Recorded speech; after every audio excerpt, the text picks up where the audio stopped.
Makanan pokok kedua di Indonesia ini apa? Jawabannya ya mie instan. Kalau kita ngomongin mie instan, pasti yang terlintas dalam pikiran kita yaitu ya Indomie. Indomie menjadi merek mie instan paling banyak dikonsumsi oleh masyarakat Indonesia. Banyak banget ya kegiatan yang ada kaitannya dengan mie yang satu ini.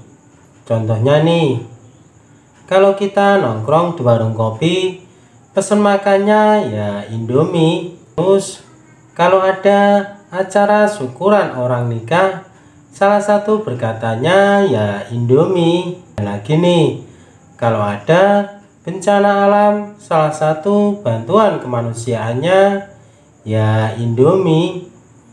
Indomie begitu dekat dengan masyarakat Indonesia dan sudah menjadi bagian dari budaya masyarakat Indonesia. Tapi pernah nggak kalian berpikir, siapa sih penemu Indomie ini? Dan sejak kapan Indomie ini mulai ada? Mari kita bahas cerita di balik lahirnya Indomie. Kalau kita ngomongin Indomie, erat kaitannya dengan sosok yang bernama Jaja Dijajah. Si Jaja Dijajah bersama teman-temannya mendirikan perusahaan yang bernama PT Sanmaro Food Manufacturing pada bulan April tahun 1970.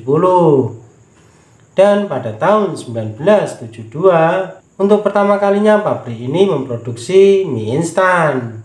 Yang awalnya nama mereknya bukanlah Indomie, melainkan Indonesia Mie. Karena dirasa pengucapannya terlalu panjang, akhirnya nama merek Indonesia Mie diubah atau disingkat menjadi Indomie.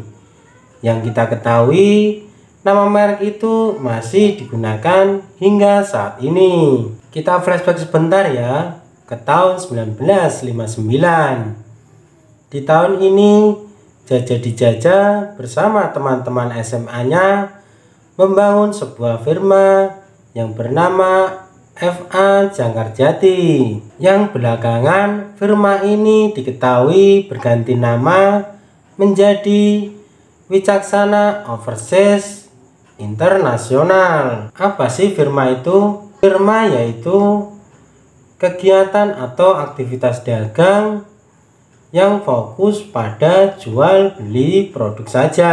Umumnya merupakan persekutuan antara dua orang atau lebih dalam suatu badan usaha. Firma ini berbisnis rokok dari luar negeri.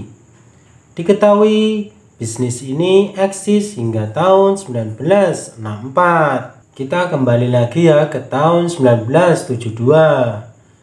Di tahun yang sama ada seseorang yang bernama Lim Sioleong. Kita sebut saja si Lim ya.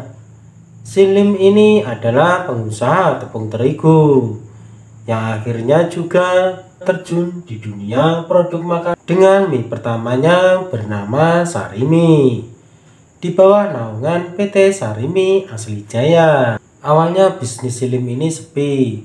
Dia mengalami kesulitan untuk menembus pasar mie instan di Indonesia. Akhirnya dia berusaha beberapa kali mendekati si Jaja Dijajah dengan maksud tujuan untuk menggabungkan perusahaannya dengan perusahaan milik si Jaja Dijajah. Tapi beberapa kali juga si Jaja Dijajah menolak. Si Lim tahu kalau perusahaan si Jaja Dijajah dengan merek mie-nya Indomie mempunyai pangsa pasar yang sangat baik. Tapi ajakan si Lim beberapa kali juga ditolak oleh si Jaja Dijajah. Si Lim tidak patah arang.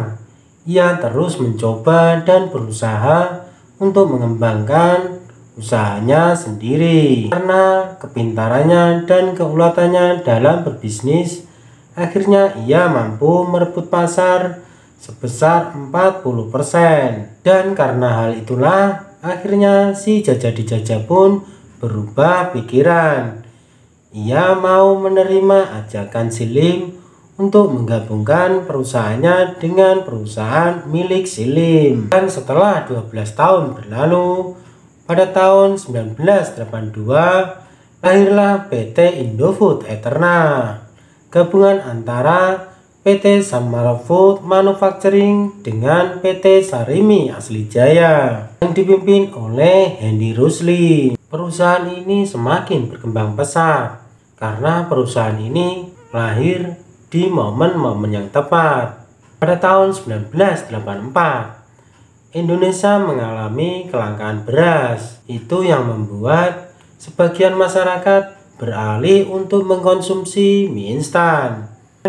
Pemerintah pun mempunyai kebijakan memberikan bantuan mie instan gratis kepada para pejabat pemerintah. Itulah salah satu penyebab yang membuat perusahaan ini semakin berkembang pesat.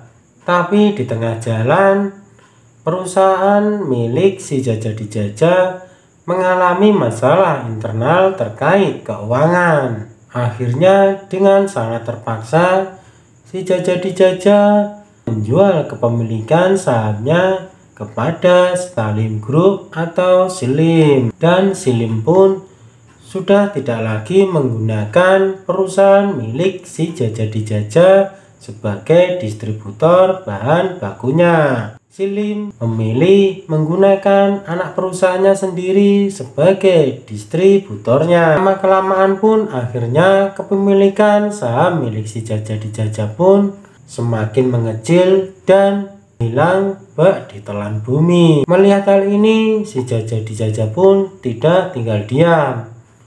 Ia mencoba membawa kasus ini ke pengadilan Mahkamah Agung. Ia menuduh Silim telah berbuat curang. Ia menuduh Silim telah memanipulasi kepemilikan sahamnya sehingga sahamnya semakin lama semakin mengecil. Kepemilikan saham milik si Jaja Dijajah bersama teman-temannya awalnya sebesar 57,5%. Dan milik Salim Group atau Silim sebesar 47%. Si Jaja Dijajah pun mengatakan ia dipaksa oleh Salim Group atau Silim menjual kepemilikan sahamnya dengan harga yang sangat murah. Karena hal itulah si Jaja Dijajah ingin mengambil alih asuh anak PT Indofood Eterna dari tangan Silim atau Salim Group. Tapi nasib baik tidak berpihak kepada si Jaja Dijajah. Ia kalah dalam pertarungan di pengadilan Mahkamah Agung. Jaja Dijajah pun merasa sakit hati dan merasa dikhianati. Akhirnya ia mulai mengembangkan bisnisnya sendiri dengan merek mie-nya Mie Gaga, mana Gaga memiliki beberapa varian seperti Mie Gaga Gepeng, Mie Gaga 100,